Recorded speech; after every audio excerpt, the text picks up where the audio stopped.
Project Baltimore is brought to you by the Snyder Law Group.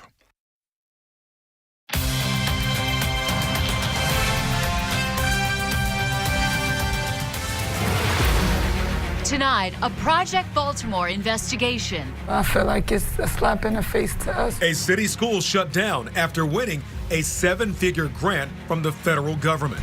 I'm worried about my baby. Underperforming, not NACA. We've outperformed the city every year of our existence. What Project Baltimore found in the school's application raises serious questions about how hundreds of millions of your tax dollars are spent in Washington. I can't imagine this is the only time it's happened. That's very troubling. Somebody's got to look at this stuff. And what happened when we tried to get answers. Dr. Gray? Hi, I'm Chris Pabst with Fox 45. A prestigious grant from the federal government worth hundreds of millions of dollars. Charter schools across the country vie for it. Just a few get it. 2 years ago, one of the winning schools was right here in Baltimore City.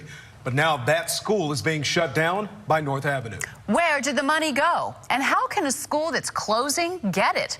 For the last 5 months, Project Baltimore's Chris Pabst has been trying to answer those questions. We're talking about $500 million. That is how much the federal government will award to charter schools across the country this year.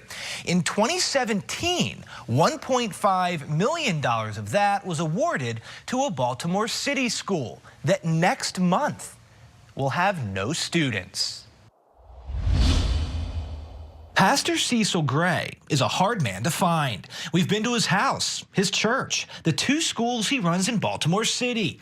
It took us weeks, but we found him. Dr. Gray? Hi, I'm Chris Pabst with Fox 45. We tracked down Gray on behalf of taxpayers and parents like Justin Miller and Dana White. This is going to be a headache.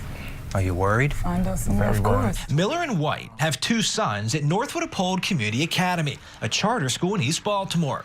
But next month, NACA is set to shut down. City Schools Board of Commissioners did not renew its charter, even though the school received a $1.5 million federal grant just 1 year earlier. I feel like it's a slap in the face to us. Now, 162 students at NACA are scrambling to find a new school by September. What's that process like?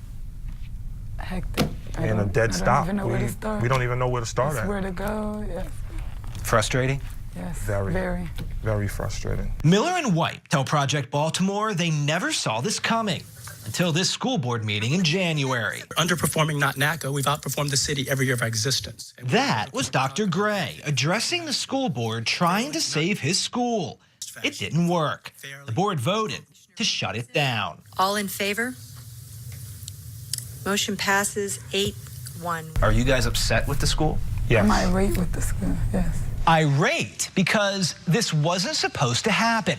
You see, in 2017, NACA won a $1.5 million expansion grant from the U.S. Department of Education.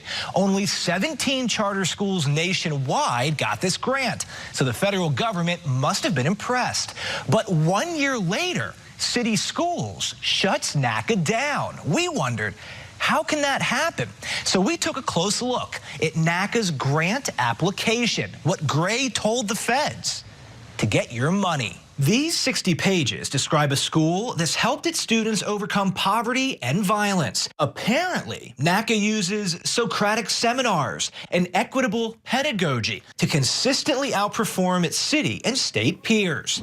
It's right here on page 11. NACA's 2013 reading scores, 8 points higher than the state's average. Sounds impressive, except it's not true. We pulled the data from the State Department of Education. NACA's reading scores were actually 15 points below the state average. The graph on the next page is similar. The application claims NACA's 2013 math scores were 6 points better than Maryland's average, but state data show they're actually 8 points lower. What about suspensions? NACA reported to the federal government 7 suspensions over the past 5 years, much lower than state averages. But when we pulled City Schools records, we counted 51 suspensions at NACA in the 5 years leading up to the grant. Also, in his application, Gray says he communicates with families using the NACA mobile app. So we downloaded the app and found nothing. It was never set up.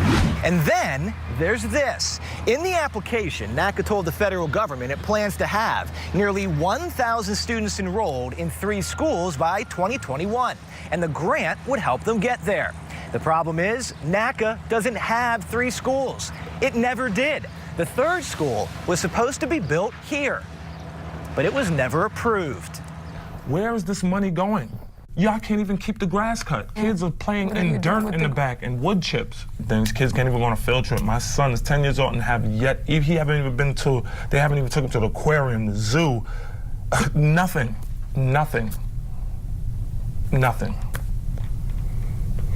I'm really angry now. It's crazy. And vote in a just fashion. We tried to get answers from NACA's founder, Dr. Gray. We emailed 3 times. With no reply, we started calling. My name is Chris Pabst from Fox 45. I'm a reporter for Fox 45. His attorney, his cell phone, his church, trying to get a hold of Dr. Cecil Gray. Northwood United Methodist, and we've had a hard time reaching him. And both his schools, NACA 1 and his high school, NACA 2. You know which location 10 messages later, nothing. So we started knocking.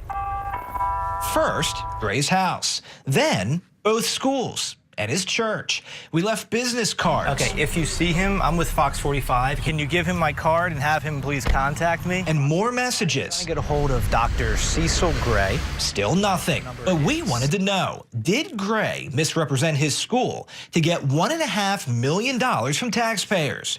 So we waited for him at his church for 2 days. When Gray finally arrived, he quickly left again. So we tailed him a few miles to this lot, where we finally got a chance to approach him. Dr. Gray? Hi, I'm Chris Pabst with Fox 45. We've been trying to get a hold of you. Wanted to ask a few questions about the Department of Education grant that you recently received. Without saying anything, he drove off. Dr. Gray, can you answer just a few of our questions? We've been trying to get a hold of you.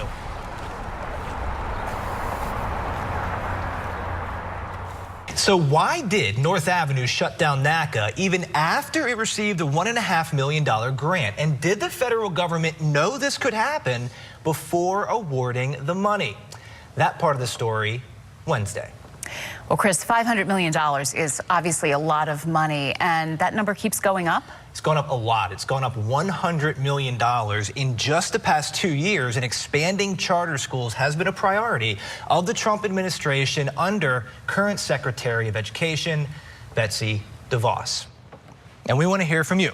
And do you have a follow the money story that you want us to investigate? Call our hotline, send me an email, go to foxbaltimore.com to follow our progress. I'm Chris Pabst, and this is Project Baltimore. Chris, thank you. Thank you.